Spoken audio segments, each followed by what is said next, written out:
Bonsoir à tous. À la une, célébration de la journée internationale de la jeune fille dans les nouvelles technologies de l'information et de la communication.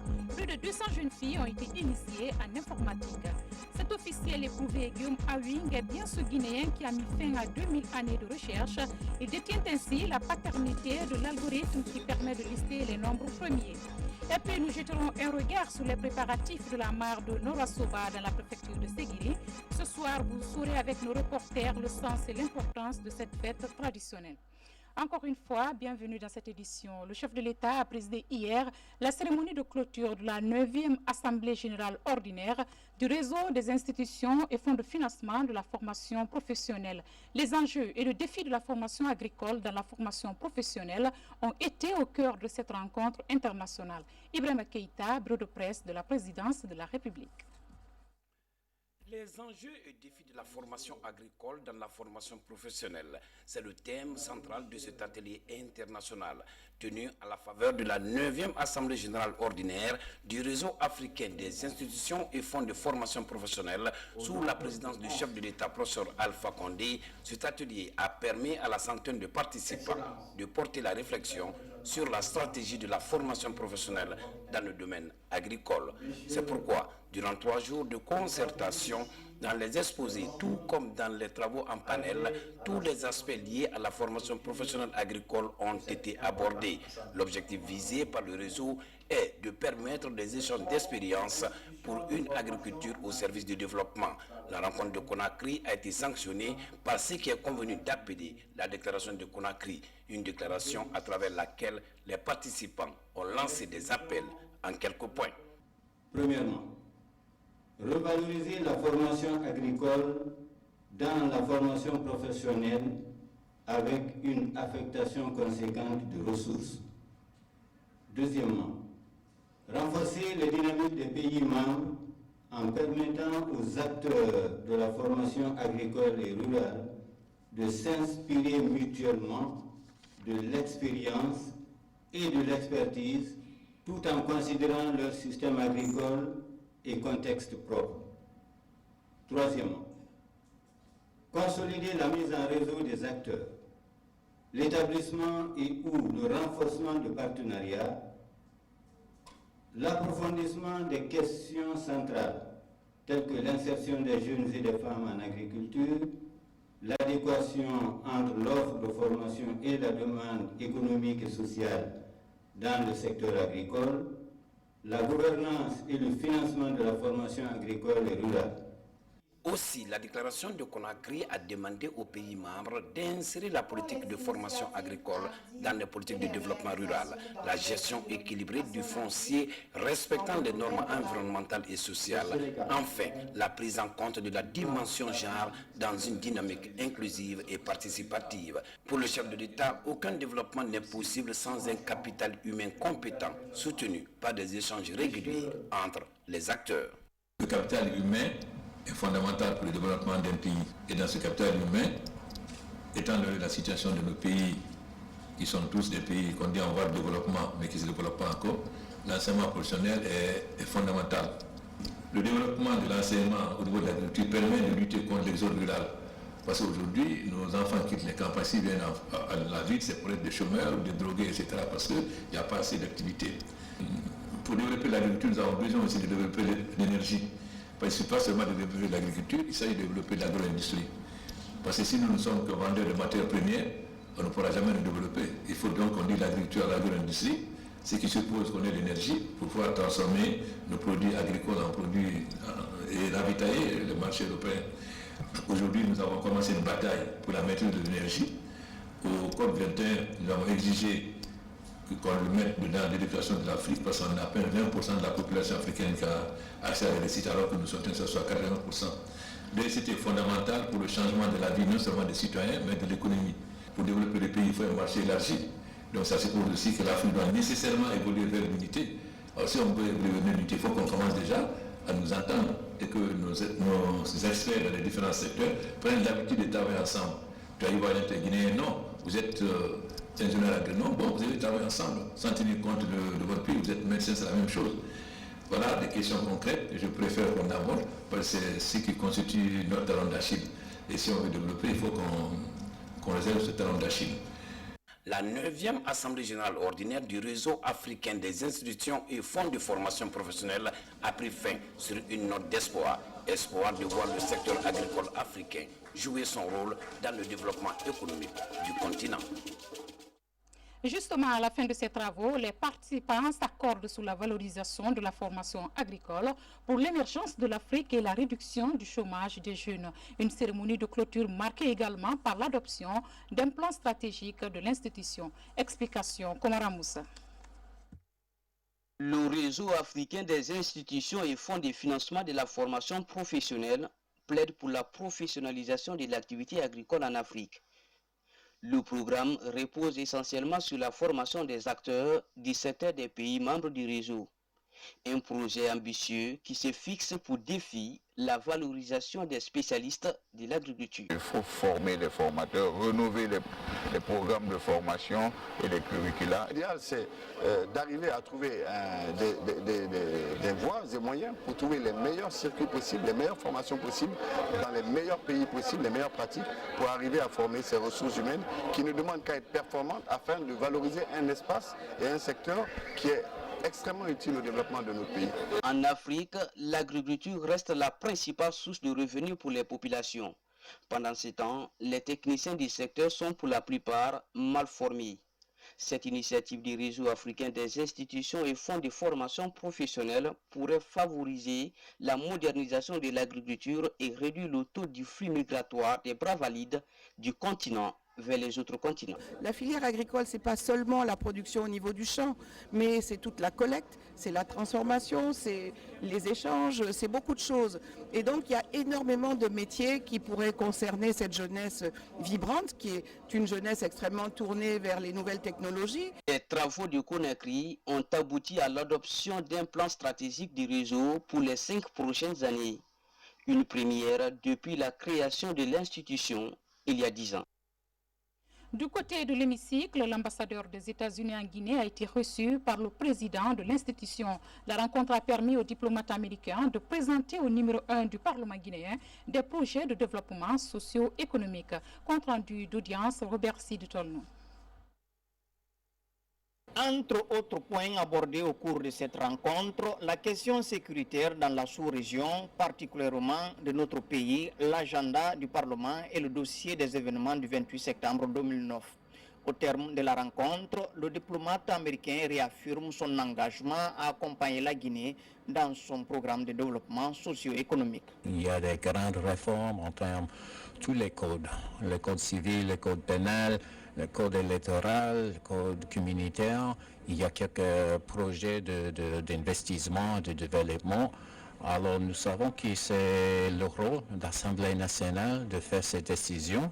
Nous avons discuté les priorités puisqu'on peut avancer avec toutes les réformes nécessaires pour le développement économique, social et politique du pays. Ils ont demandé à l'Assemblée de jouer sa partition dans l'accélération du processus judiciaire concernant naturellement ces deux grandes questions en suspens. Et l'Assemblée leur a donné toute sa disponibilité à œuvrer auprès du gouvernement afin de diligenter ces différentes questions pour que justice soit rendue. Les États-Unis d'Amérique ont informé le président de l'Assemblée nationale du dépôt de 2 projets de convention auprès du gouvernement guinéen. 2 conventions portant sur les mines et l'énergie qui pourraient booster le processus de développement économique de la Guinée. Et puis, ce communiqué conjoint des ministres en charge de la fonction publique et du travail, conformément aux dispositions du décret numéro D 95-250 PRG-SGG du 1er août 1995, instituant les fêtes légales en République de Guinée, les ministres en charge de la fonction publique et du travail portent à la connaissance des travailleuses, travailleurs et agents des secteurs publics, mixte et privé que la journée du lundi 2 mai 2016, lendemain de la fête internationale du travail, est déclarée fériée, chômée et payée sur toute l'étendue du territoire national. Les ministres en charge de la fonction publique et du travail profitent de cette heureuse occasion pour souhaiter bonne fête à l'ensemble des travailleurs. La Guinée vient de célébrer la journée internationale de la jeune fille dans les technologies de l'information et de la communication. Pour marquer l'événement, 250 jeunes filles ont été initiées en informatique. Le projet est à l'actif de la JCI Conakry Leader avec l'appui de l'ARPT et de Total Guinée. Kernos Namiallo. Après 4 semaines d'initiation en informatique, elles reçoivent leur certificat des mains des membres du gouvernement.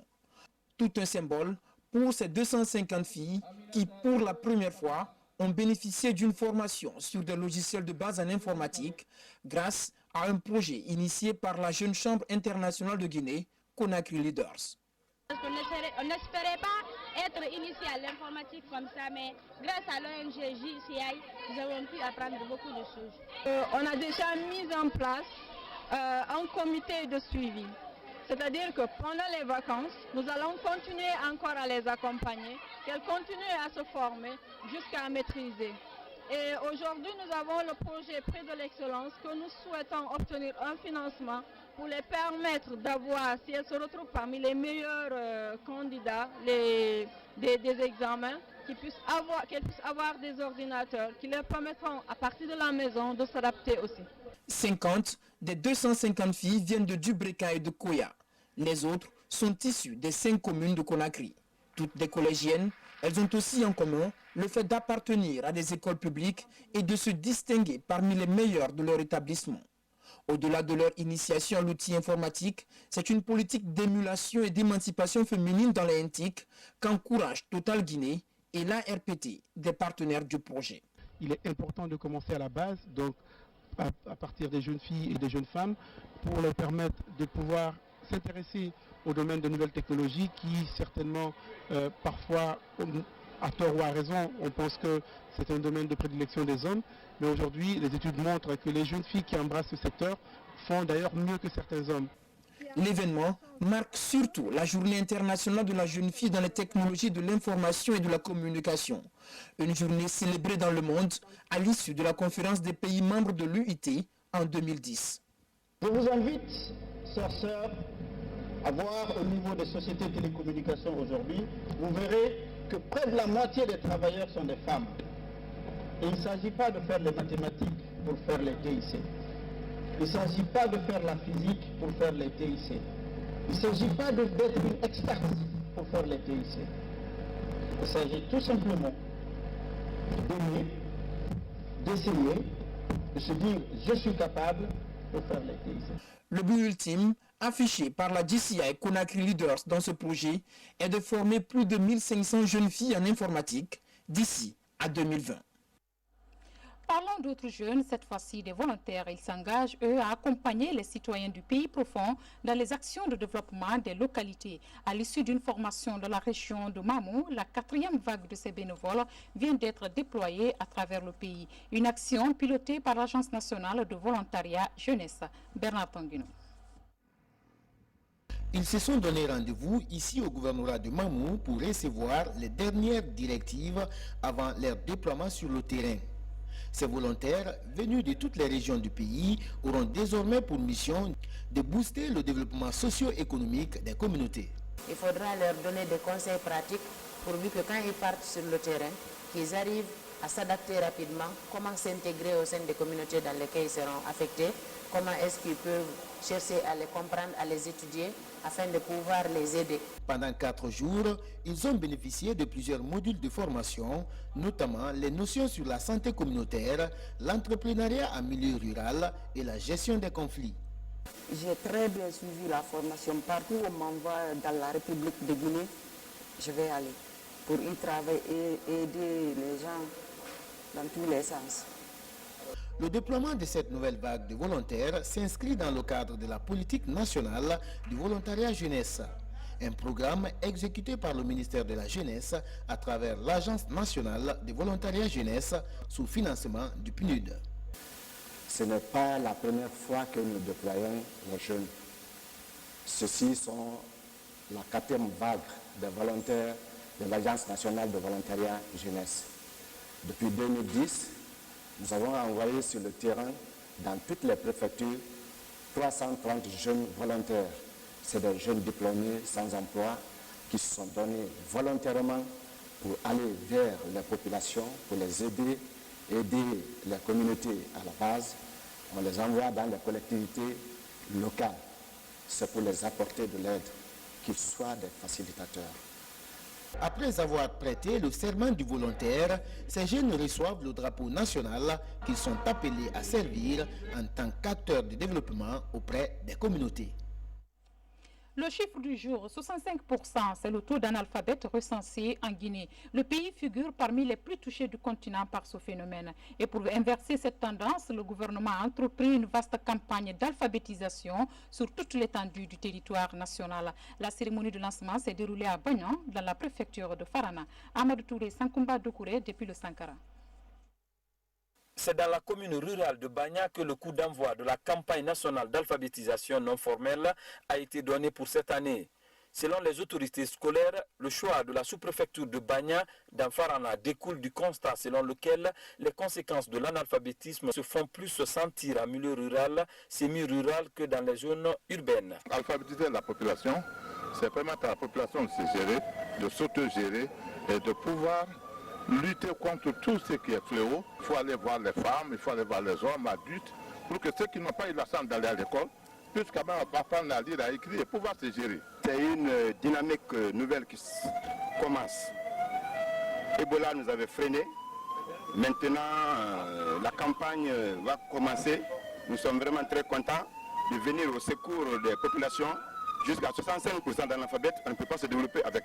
Pour gagner le pari, ensemble nous vaincrons l'analphabétisme. 6800 enseignants alphabétiseurs seront formés pour dispenser les cours d'alphabétisation aux populations en dehors des horaires scolaires dans les établissements publics. La préoccupation du président de la République, du gouvernement, c'est de faire en sorte que ce taux qui est très élevé, 65%, un taux naturellement qui est donné depuis 2009, que ce taux change. Et cela ne peut pas changer si l'ensemble de la population n'adhère pas dans le chemin du ministère de l'enseignement préuniversitaire. Nous devons travailler de manière à ce que sur l'ensemble du territoire, toutes les écoles primaires que nous avons, que nous puissions avoir un maître alphabétisé. Donc c'est cette étape que nous avons commencé. Nous faisons aujourd'hui la formation des formateurs qui, 3 jours après, vont repartir à l'intérieur pour démultiplier au niveau des différents enseignants. Au compte de l'année 2016, ce sont 200 000 jeunes, adultes, vieux et vieilles femmes qui seront alphabétisés sur toute l'étendue du territoire national, selon les responsables du ministère de l'enseignement préuniversitaire et de l'alphabétisation. Kindia, la légumière, première étape de la visite de terrain du ministre de l'Enseignement supérieur et de la Recherche scientifique. Un déplacement qui va permettre à la mission de mieux connaître les besoins essentiels des institutions d'enseignement supérieur en vue d'une orientation effective des ressources pour une formation de qualité. Francis Collier, Karifa Keita. Cette première visite de terrain du chef de département de l'enseignement supérieur et de la recherche scientifique concerne 5 institutions de la région de Kindia. À Frigiabé, par exemple, le ministre a constaté l'état de précarité dans lequel évoluent les cadres de l'Institut de technologie alimentaire de Guinée. Abdoulaye Robalde les a encouragés à documenter et à communiquer sur les résultats de leurs travaux en matière de production, de conservation, de transformation ainsi que la valorisation des produits alimentaires. De là, le ministre de l'Enseignement supérieur et de la Recherche scientifique s'est rendu au centre universitaire de Kindia où étudiants, syndicats et encadreurs ont posé en marge des efforts consentis des problèmes d'infrastructure, de logement, de connexion à Internet et de formation des formateurs pour l'essentiel. Nous avons introduit dans le cadre des investissements auprès du ministère, un bloc comme ça en R+2 et un amphithéâtre en R+1 avec 5 salles de classe. À l'Institut universitaire Bambo Keba Fadiga, où des filières professionnelles sont disponibles, le ministre s'est aussi entretenu avec les étudiants sur la modernisation et l'informatisation des enseignements. Lors de ma prise de fonction, nous avons défini les grands axes, mais le principal objectif de notre mission, c'est comment rehausser le niveau de l'enseignement supérieur dans notre pays. Et ça comprend plusieurs éléments qu'il faut prendre en compte. Il y a la question bien sûr des infrastructures, du financement du système d'enseignement supérieur qui est très coûteux, et aussi la question des enseignants qu'il faut prendre en compte. La qualité de l'enseignement passe par la qualité des enseignants. La fin de cette première étape de la visite du ministre a été marquée par des mots d'encouragement à l'endroit du personnel de l'Institut de recherche de biologie appliquée de Guinée, connu hier sous le nom de l'Institut Pasteur de Guinée. L'affaire a fait couler assez d'encre et de salive, mais c'est désormais officiel. Guillaume Awing est bien ce mathématicien guinéen qui a mis fin à 2000 années de recherche. Professeur-chercheur, Guillaume a trouvé l'algorithme qui permet de lister les nombres premiers. Il était face à la presse pour la présentation de son œuvre. Fatoumata Diallo, compte rendu. C'est une problématique vieille de plus de 2000 ans qui vient d'être résolue par ce chercheur guinéen. Guillaume Awing a réussi là où les plus brillants scientifiques ont échoué. Ce résultat est le fruit de 13 ans de recherche sur l'algorithme. Il permet de lister les nombres premiers. L'équation figurait parmi les 7 problématiques du millénaire. C'est un algorithme qui nous permet de repartir, c'est la répartition des nombres. On parle de répartition des nombres premiers, on parle de sécurisation, la lutte contre la cybercriminalité, la lutte contre la... si vous voulez, les cybercriminologues, c'est la sécurisation, c'est le chiffrement, c'est le déchiffrement. Et bien voilà, tout ce qui est information en ligne, ça se sécurise avec les nombres premiers. Devant les journalistes et les scientifiques, le chercheur explique sa méthodologie qui a abouti à ce résultat historique. Un travail rendu possible grâce au soutien des autorités et des partenaires. Moi, j'ai créé d'abord un centre de recherche. Donc, j'ai mis mes moyens à la disposition de mes chercheurs. Donc aujourd'hui, ça a donné un résultat. Donc c'est ce que j'ai fait jusqu'aujourd'hui et je vais continuer à le faire. Ce résultat m'a encouragé, ça m'a mis la corde au cou. Ça m'amène aujourd'hui, si j'en avais aujourd'hui d'autres moyens, plus que ce que j'ai mis dans cette recherche, j'allais le faire encore. Parce que là, à travers cet encouragement, mon université, la Guinée, et toute l'Afrique entière est aujourd'hui rehaussée ici à un rang, à un niveau très supérieur. L'algorithme qui permet de lister par ordre les nombres premiers permet de sécuriser le système informatique, mais aussi de décrypter des données. Depuis la publication de son article sur les revues scientifiques, le numéro de Guillaume Awing a fait le tour des réseaux sociaux. Une satisfaction pour ses compatriotes. Aussi une prouesse scientifique qui mérite d'être saluée. Le mélange d'huile de palme préoccupe les autorités commerciales du pays. Une campagne de sensibilisation des femmes vendeuses vient d'être lancée à cet effet à travers les marchés du pays. L'initiative est soutenue par les acteurs impliqués dans le commerce de cette denrée alimentaire. Falilou Diallo, compte rendu. Dans les années 80 et 90, les exportations de palmistes dépassaient les 100 000 tonnes par an. Mais depuis un certain temps, l'exportation de l'huile de palme de Guinée connaît un certain recul. Et pour cause, l'introduction d'une substance appelée Soudan 4 dans cette denrée. Une substance cancérigène dont les conséquences sont énormes pour la santé et pour l'économie du pays. Près de 60% de nos compatriotes vivent des activités presque commerciales, surtout par rapport à la vente de l'huile rouge. Si aujourd'hui, cette activité est menacée, comme ça, les activités finalement vont être arrêtées. À Dixine et à Matam, dans les différents marchés, les vendeurs sont plus que jamais déterminés à lutter contre cette pratique. L'huile, la bonne qualité devient plus claire à la cuisson, mais la mauvaise rend les aliments plus colorés.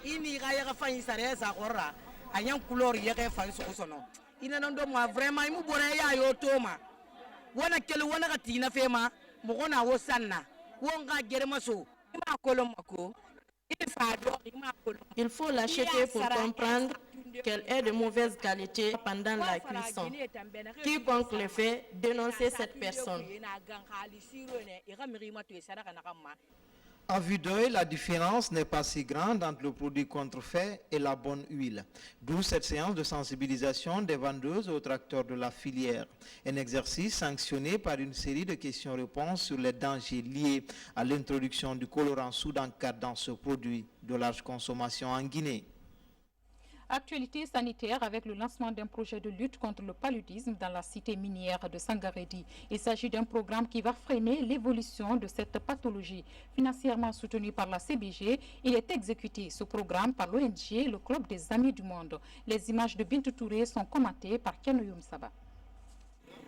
Plus qu'un problème de santé publique, Le paludisme constitue la première cause de consultation dans les formations sanitaires du pays. Aujourd'hui, il représente une statistique importante de morbidité et de mortalité dans le monde, selon les spécialistes. À Sangaredi, dans la région de Boké, un programme de lutte contre cette maladie est lancé. Il doit contribuer à réduire le décès des enfants de moins de 5 ans et des femmes enceintes principalement. La commune rurale de Sangaredi réitère ici son engagement à accompagner les acteurs du projet dans l'atteinte des résultats attendus et souhaite à ce que ce genre de projet soit étendu dans la prévention du VIH-Sida. L'implication du secteur minier aux activités communautaires de lutte contre la maladie, notamment la CBG, cadre effectivement national de développement sanitaire et à la politique nationale de la santé communautaire de notre pays. Ce projet financé par la CBG sera exécuté par le Club des Amis du Monde, CAM. L'initiative vise à débarrasser les zones concernées des moustiques agents vecteurs du paludisme. Nous allons travailler avec les animateurs communautaires qui ont été choisis par vous-même. Vous avez vu la participation que la CBG a menée? Ce n'est pas CAM qui a imposé les animateurs communautaires. Les agents pulvérisateurs, ce n'est pas nous, c'est vous qui les avez choisis, ce sont vos enfants. L'ONG est venue pour nous aider, on va sensibiliser les populations dans un premier temps. Ils vont distribuer des moustiquaires en principe. Et on a mis un programme en place pour essayer de pulvériser en début de saison et en fin de saison. Ce projet est un accompagnement de l'État dans la constante lutte contre le paludisme. Au terme de la rencontre, la scénette du club littéraire Dina Salifou de Boké a sensibilisé les communautés sur les mesures à prendre pour s'éloigner de la maladie. Au pays de l'oncle Sam, la ministre de l'Environnement veut s'inspirer du modèle américain en matière d'assainissement. Un séjour de prospection, Hadja Christiane Sagno a visité plusieurs unités de collecte et de transformation de déchets. Objectif, assainir la ville Conakry pour offrir un environnement sain à la population. À Washington, Fatmatot Samoura sur les pas de la ministre. Annapolis, une ville de l'État de Pennsylvanie. À première vue, le visiteur est frappé par la propreté de la cité. Une délégation gouvernementale guinéenne est ici pour voir comment la municipalité gère les déchets sans polluer l'environnement. Première étape, Energy-Tree, une entreprise spécialisée dans la transformation des ordures en énergie. Ensuite, cap sur la ville de York. Nous voici chez Water Treatment Company. La société a fait ses preuves dans le traitement de l'eau. Nous avons été dépêchés par le chef de l'État pour venir faire une prospection parce que c'était sous l'invitation de la société Vika. D'abord, il s'occupe du ramassage des ordures, le transport et le tri. Donc nous avons visité et nous avons vu qu'aux États-Unis, avec cette société, rien ne se perd. Tout se transforme. Conduite par la ministre de l'Environnement, la mission devrait aboutir à un partenariat entre la Guinée et des sociétés américaines. Objectif, assainir la ville de Conakry à travers des techniques plus modernes comme la gazéfication, un procédé très bénéfique. They will be able to modernize the infrastructure. Nous avons l'expertise et les moyens de construire des sociétés de collecte et de transformation des déchets en Guinée. Cela implique le transfert de technologies, la création de l'emploi, l'assainissement et la production d'énergie renouvelable. Avec la croissance démographique galopante, Conakry produit 1200 tonnes d'ordures par jour. L'assainissement de la ville est une priorité inscrite dans l'agenda des autorités du pays. À Conakry, les ressortissants des Pays-Bas en Guinée ont célébré la fête nationale de leur royaume et du roi. Moment de réjouissance, mais surtout de partage entre les communautés hollandaises et guinéennes, une preuve de l'excellence des liens d'amitié entre les deux nations. Le récit avec Mohamed Troa Kamara. Cette rencontre est axée sur la célébration de la fête nationale des Pays-Bas et du monarque de ce pays européen. C'est la première fois qu'elle est célébrée dans notre pays. Il y a juste quelques mois que le consulat a été installé en Guinée. Cette fête est célébrée tous les 27 avril aux Pays-Bas. À travers cette cérémonie, ce que je voudrais lancer, c'est une nouvelle ère de coopération entre le Royaume des Pays-Bas et la République de Guinée. Une des grandes puissances de l'Union européenne, qui, bien qu'elle ne fasse que 1/6 de la surface de la Guinée, a un produit intérieur brut de l'ordre de 1000 milliards de dollars et qui a une des coopérations les plus vigoureuses d'Europe et peut-être du monde. Le ministre du Tourisme, de l'Hôtellerie et de l'Artisanat a, au nom du gouvernement guinéen et de son président, le professeur Alpha Condé, dit toute la volonté de la Guinée pour le renforcement des liens d'amitié et de coopération entre nos deux pays. Nous nous réjouissons en tant que Guinéens de l'appui et de la bonne coopération qui existe entre les Pays-Bas et la Guinée. Et comme il a dit tout à l'heure, la Guinée est une terre d'accueil, est une terre de bonne volonté et de coopération. Donc tous les citoyens des Pays-Bas sont les bienvenus en Guinée. Encore une fois, je souhaite bonne fête à l'ensemble du peuple du Royaume des Pays-Bas. Les Pays-Bas, membres de l'Union européenne, est situé entre la Belgique et l'Allemagne. Le pays est une monarchie constitutionnelle depuis plusieurs siècles. Guillaume Alexander en est le roi actuel. Et ces images sur les préparatifs de la mare de Dalabo à Norasoba dans la préfecture de Sigiri. Cette fête culturelle qui aura lieu le dimanche vise à exhumer les valeurs traditionnelles et culturelles de la localité. C'est aussi une occasion pour certaines femmes de faire des offrandes pour avoir des enfants. Une fête et sa signification avec Hadi Kamara. Norasoba, chargé d'histoire, est situé à 95 km de Sigiri-ville et à 105 km de Kouroussa-ville. C'est une localité qui fait partie du vaste ensemble historique, géographique, sociologique et linguistique appelé Mandeng. Famoudou Doumbouya, né en 1933 à Norasoba, ancien porte-parole des sages de Norasoba. Le village qui est à côté du fleuve Niger, qui s'appelle Norakoro, c'est eux qui ont fondé ce village. Et les gens qui sont venus s'asseoir à côté d'eux, il y avait un arbre là-bas qui s'appelle l'arbre de prospérité, en malinké Noroiri. Donc ceux-ci se sont assis sur l'arbre là. On a appelé la terre là Norakoro. C'est une terre de prospérité aussi. Mais le village là est plus âgé que Norasoba. Donc quand les gens là sont venus, Jomakuma et Jomayela, ils ont fait s'asseoir maintenant les deux personnes là sur l'autre côté du fleuve Niger. Donc on a appelé Norasoba dans ce sens, terre de prospérité. C'est-à-dire la prospérité Noro, village maintenant So. Comme le village maintenant est grand, on appelle Norasoba, terre de prospérité. Ici, l'on interroge l'histoire dans les replis les plus cachés de la mémoire. Un autre natif de Norasoba, Mamadi Doumbouya, né en 1944, revient sur l'historique et les vertus de la mare. La mare là, elle est très importante dans la vie de Nora. Pas seulement un poisson ou une chose, vous vous rendez compte, c'est entouré de jardins qui rapportent. Toutes les femmes, presque la totalité des femmes de Noura ont leur domaine autour de cette mare. La confrérie des chasseurs, véritable dépositaire des forces mystiques et mystérieuses dans nos sociétés africaines, fait parler d'elle à travers des démonstrations ici. C'est le cas de Souba Fassidiki Doumbouya, né en 1976 à Sulafinko, à 20 km de Norasoba. On prend les matériels, c'est pour nous permettre de lutter contre les ennemis. On prend les fusils pour aller tuer les animaux dans la brousse et en bois, on mange. Nous vivons dans la chasse, nous sommes chasseurs et on n'a pas laissé ce métier-là encore. Et je tiens ce tamas-là, c'est parce que nos grands-parents prenaient ça pour aller à la guerre titulaire en Allemagne. Donc c'est à travers ça qu'on a eu ces choses-là en dehors de nos grands-pères. Et nous aussi, on ne l'a pas laissé. Ça nous permet aussi de lutter tous ceux qui veulent faire du mal, qui veulent nous faire du mal. Ça nous permet aussi de les combattre. C'est l'image de la mare de Norasoba avant la pêche traditionnelle prévue pour le dimanche 1er mai.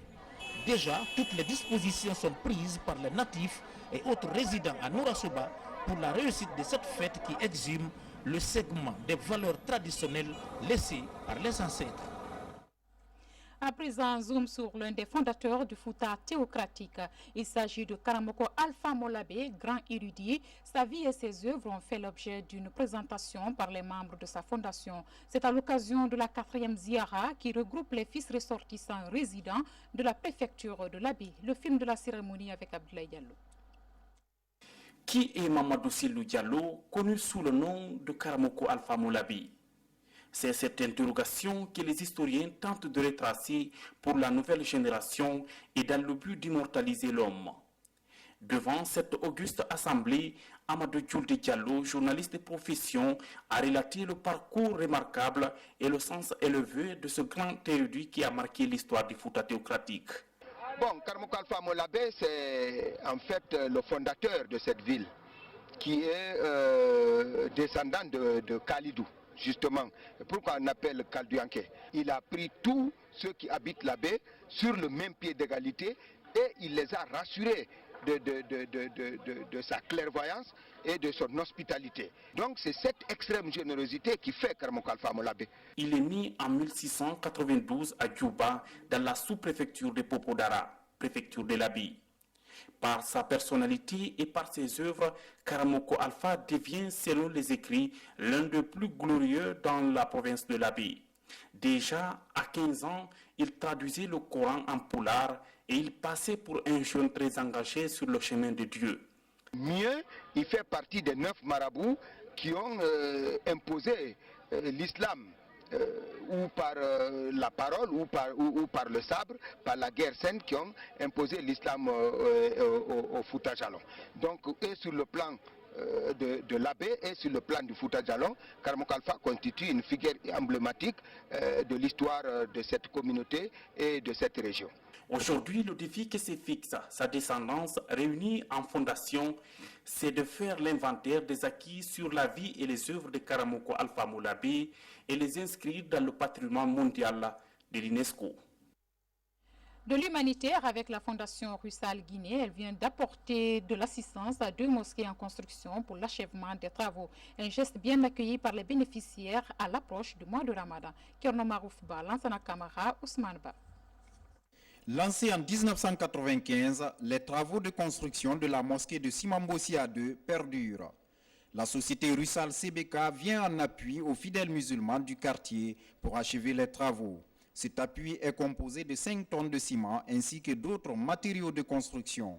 Avec cette assistance, les fidèles pourront s'acquitter de leurs obligations religieuses. Nous avons l'espoir de relancer notre rêve qui est celui de servir et d'œuvrer pour l'islam. Nous nous engageons, chers donateurs, à utiliser ce don à un bon escient dans les plus brefs délais. Помимо этого, только за последние годы Русал в лице компании бокситов Кинди построил... En dehors de cela, seulement ces dernières années, Russal, au nom de la compagnie des bauxites de Kindia, a construit et équipé la mosquée de Kamarabouni dans la sous-préfecture de Krigagwe et a fait la rénovation de 2 mosquées dans la cité de Simbaya et au port minier de la CBK. Les dépenses pour ces projets ont fait plus de 400 millions de francs guinéens. Ce geste de la compagnie des bauxites de Kindia n'est pas le premier en faveur des associations religieuses en Guinée. Assister les personnes nécessiteuses est devenu une tradition pour la société Russal CBK. Avec ce don, une autre étape est franchie dans la construction de cette maison de Dieu. C'est un sentiment de joie pour toute la population et surtout pour la population, la communauté musulmane de Soumambossia et pourquoi pas de Guinée. Parce que c'est l'effort qui est fourni par la société, c'est à tous les musulmans et pour tous les musulmans de la République de Guinée. Comme la mosquée de Simambossia, une autre a déjà bénéficié de l'assistance de la société. Il s'agit de la mosquée CBK située dans l'enceinte de la cité. Les travaux consistent à l'agrandissement des espaces de prière. Un appui qui intervient à l'approche du mois saint de Ramadan. Ce n'est pas la première fois, car c'est la société même qui a construit cette mosquée à donner aux fidèles musulmans. Donc nous sommes très contents des gestes que la société vient de nous faire. L'agrandissement de cet espace améliore la capacité d'accueil de la mosquée. Réjouis, les fidèles de ces 2 mosquées ont formulé des prières et des bénédictions en faveur de la société Russal CBK. Ainsi prend fin ce journal. Merci de nous suivre dans la cité minière de Sangaredi et partout dans le monde. À demain.